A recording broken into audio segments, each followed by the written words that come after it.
Guys, so it's Marty from the Suit Depot. Today I want to show you how to tie a winter scarf. So there are a lot of different ways of doing it. I'm just going to show you a couple of the simplest, easiest ones, and none of the crazy fancy knots that you got to study on YouTube. So the first one, my favorite, is called a Parisian knot. You can do it casual or dress. Basically, you're taking a wider scarf and you're going to fold it in half to keep it a little bit thinner. You don't need to do this, it's just a little bit neater if you do.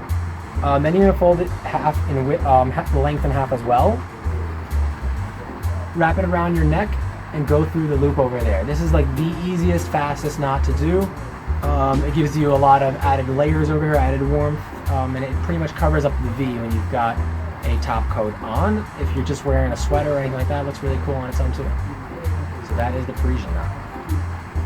The second one is called the Drape or the Presidential. I'm starting with my coat off so you can see how I do this one. You fold the scarf in half widthwise again, same as the last one. You start, just drape it around, really easy. The reason we're starting with the coat off is because we want there to be like a nice edge on there, a nice trim. If you put the coat on first, a lot of times the back will stick out and it just looks silly.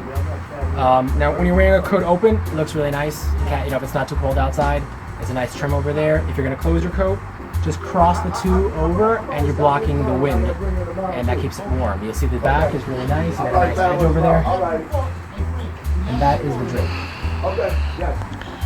The last one is the wraparound. This one's also really easy. I'm going to start with my coat off. I fold it in half widthwise like I did in the past few.